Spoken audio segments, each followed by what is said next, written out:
Doctor గారు, ఇక్కడ చాలా మందికి డౌట్స్ ఉంటాయి. పిల్లలు పుట్టిన తర్వాత వాళ్ళ ఫుడ్ దగ్గర నుంచి మెదడుకి సపరేట్ గా ఫుడ్ ఏమైనా ఉంటుందా? మెదడుకి ఫుడ్ అంటూ సెపరేట్ చిన్నపిల్లలు ఏమిటంటే అందరికి ఇచ్చే ఫుడ్డే సరిపోతుంది. నాన్ వెజిటేరియన్ తీసుకోవడం వల్ల ఉన్నట్టయితే ఏదైతే ఈ కోడిగుడ్డు కానీ చేప కానీ ఇలా పెట్టవచ్చు. మరి అక్కడ కూడా చిన్నపిల్లలు ఊబకాయం ఎక్కువైపోయింది. రామ ఎక్కువ శాతమైన అతి సర్వత్ర హేతువు కదా. అందువల్ల సరైన ఫుడ్ వాళ్ళకి నడిపించడం చేయించడం మది బుద్ధి కాకుండా అవన్నీ అవసరం. దానికంటే మెంటల్ ఎన్విరాన్మెంట్ కల్పించాలి. గేమ్స్ ఆడుకునేటట్టు చూడండి, ఇంటి దగ్గర పెట్టేసి నా కొడుకు నా బాబు ముద్దని కాకుండా మిగతా పిల్లల్లాగే పెరగాలి, సోషల్గా కాంటాక్ట్స్ పెరగాలి. లేకపోతే మనిషి ఏకాకైపోతాడు జీవితంలో. తల్లిదండ్రులు జీవితాంతం ఉండరు కదా. అందువల్ల సంఘజీవి మనిషి. ఈ సంఘంలో గటాన్ అవ్వాలంటే అతను అందరితో కలిసేటువంటి ఒక ఆలోచన, ఒక పద్ధతి ఉండాలి. ఇది చైల్డ్హుడ్ అయింది. ఇప్పుడు వచ్చింది కౌమార్యం. అన్నిటికంటే ముఖ్యమైన పద్ధతి టీనేజ్ అంటే మరి ఇంకా దానికి ఇంకేం చెప్పాలి. 20 వచ్చిన అందరికి ఒక బాధ్యత తక్కువ, చదువు దాంట్లోకి వెళ్తూ ఉంటారు, రకరకాల కొత్త వ్యక్తులు పరిచయం అవుతుంటారు. అక్కడ వాళ్ళు ఎంతవరకు నిద్రపోతున్నారు, వాళ్ళు తీసుకునేటువంటి భోజనం ఏంటి, తల్లి ఉండగా అన్నీ చూసుకునేది. ఇదే ప్రాంతాలకు వెళ్ళిన తర్వాత ఆ జంక్ ఫుడ్ కామన్. ఎందుకంటే జంక్ ఫుడ్ తీసుకునే వాళ్ళ సంఖ్య మన దేశంలో దగ్గర 40%. అది కూడా టైంలో మిడ్ నైట్ బిర్యానీలు ఇవన్నీ జరుగుతూ ఉన్నాయి. సో అక్కడ ఇంకో దగ్గరికి వెళ్ళిన తర్వాత ఇంటి దగ్గర ఉండేటట్టు భోజన సదుపాయం కూడా ఉండదు. ఏదో ఒక తీసుకోవాలని కూడా మనం ఆ టైంకి ఆకలిస్తూ తీసుకోవాలి. అక్కడ సమతూకంలో ఉండేటువంటి భోజనం ఎక్కడ దొరుకుతుంది? కానీ దానివల్ల నెట్ రిజల్ట్ అయితే మాత్రం ఈ జంక్ ఫుడ్ తీసుకోవడం అన్నది శాతం ఎక్కువ పెరిగిపోతూ ఉంటుంది.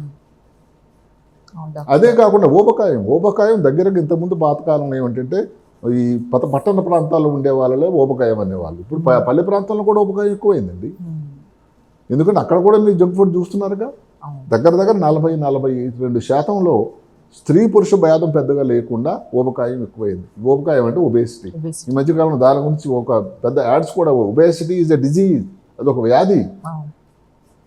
మీరు వ్యాయామం కానీ భోజనం కానీ తీసుకునే భోజనం కానీ అసలు సరైన పరిశ్రమ లేకపోయినా కానీ నిద్ర లేకపోయినా కానీ ఏ కారణం లేకపోయినా వచ్చేది ఒబేసిటీ. ఇది ఈ యుక్త వయసులో వచ్చేటువంటి ప్రాబ్లం. సరే, యుక్త వయసు నుంచి యమనంలోకి ప్రవేశించారు అనుకోండి, అది కూడా స్ట్రెస్ఫుల్ గా కూడుకున్నటువంటి పెద్ద చాలా జాబ్. ఇప్పుడు ఆ వయసులో ఏమిటి, ఎలాంటి అనుకూల యువతతో మ్యారేజ్ అవుతుంది, లైఫ్లో ముఖ్యంగా ఏంటంటే స్ట్రెస్ అయిపోతుంది. ఆ లైఫ్లో ఉద్యోగం వస్తుందా రాదు, వస్తే అక్కడ ఎన్నాళ్ళు తనకు కన్ఫర్మ్డ్గా ఉంది. ఇప్పుడు మనం చూస్తున్నాం సాఫ్ట్వేర్ పిల్లలంతా అమెరికా వెళ్ళి ఆ పడుతున్న ఇబ్బందులు ఈతి బాధలు చూస్తుంటే ఎంత బాధాకరంగా ఉంది. బీటెక్ చదివి భారతదేశం విడిచి అమెరికా వెళ్ళినప్పుడు సంతోషం అన్నది అక్కడ పడుతున్న కష్టాలు చూసి ఎప్పుడు వీసా అయిపోతుందో, ఎప్పుడు ఈ దేశం వదిలిపెట్టాలో, అంతవరకు జాబ్ వస్తుందో లేదని పడుతున్న స్ట్రెస్. భారతదేశంలో స్ట్రెస్తో బాధపడిన వాళ్ళ సంఖ్య 70%. నమ్ముతారా? దానివల్ల నిద్ర అన్నది చాలా కరువు అయిపోయింది మన దేశంలో.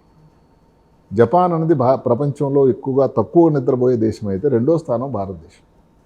ఇప్పుడు మనం యవ్వనం వరకు వచ్చినట్టయితే అసలు భారతదేశంలో ఈ వ్యాయామం అనేది చాలా తక్కువైపోయింది. చాలా తక్కువ. ఎందుకంటే సాఫ్ట్వేర్ విప్లవం వచ్చింది. కూర్చుని ఇక పని.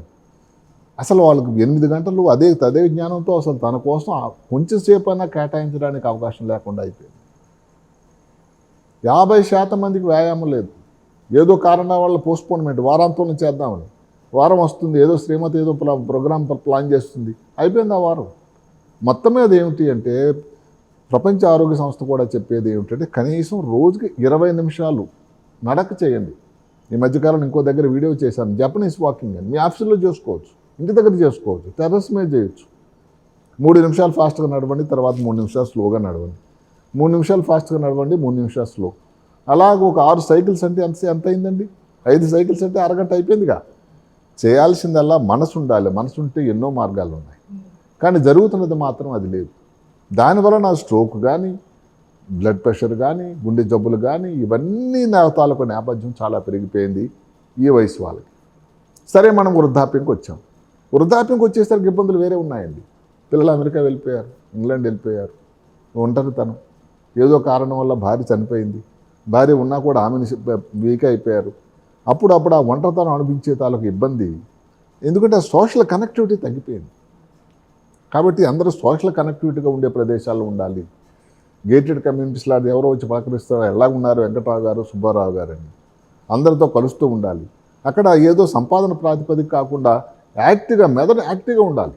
అసలు ఏం చెప్తున్నారంటే లోన్లీనెస్, ఏకాకితనం ఎంత ప్రమాదం అంటే రోజుకి 15 సిగరెట్లు కాలిస్తే ఎంత ప్రమాదమో, 6 పెగ్గులు ఆల్కహాల్ తీసుకుంటే ఎంత ప్రమాదమో, అంత డేంజర్ అట్ నమ్మండి. అంటే ఆయన ఆల్కహాల్ తీసుకోడండి, చాలా మంచివాడు, అసలు సిగరెట్లు కాల్చలేక అయినంత సరిపోదు, ఎంతసేపు ఏదైతే ఉందో ఏకాకిగా ఉంటున్నాడో, లోన్లీతనం ఉంది అన్నదానికి కూడా ఒక తర్కానం. దానివల్ల వచ్చే జబ్బులన్నీ సేమ్ మెదడులో కానీ, ఎక్కడెక్కడ జ్ఞాపక శక్తి కానీ, ఆల్జిమర్స్ వ్యాధి, పార్కిన్సన్ వ్యాధి, వీటన్నిటికి కూడా అక్కడే నాంది ప్రస్తావన జరుగుతూ ఉంటుంది. అందువల్ల మెదడు ఆరోగ్యం అన్నది తల్లి గర్భంలో ఇంకా మొదలైన నుంచి ఈ ప్రపంచాన్ని విడిచి చనిపోయినంత వరకు ప్రతి స్టేజ్లో, ప్రతి వయసులో అది చాలా ముఖ్యం. అది ఎక్కడ స్టార్ట్ అవుతుంది అంటే తల్లి గర్భంలో స్టార్ట్ అవ్వకముందు, ఆ తర్వాత రిఫైన్మెంట్ జరుగుతూ ఉంటుంది ప్రెగ్నెన్సీ అప్పుడు, డెలివరీ అప్పుడు.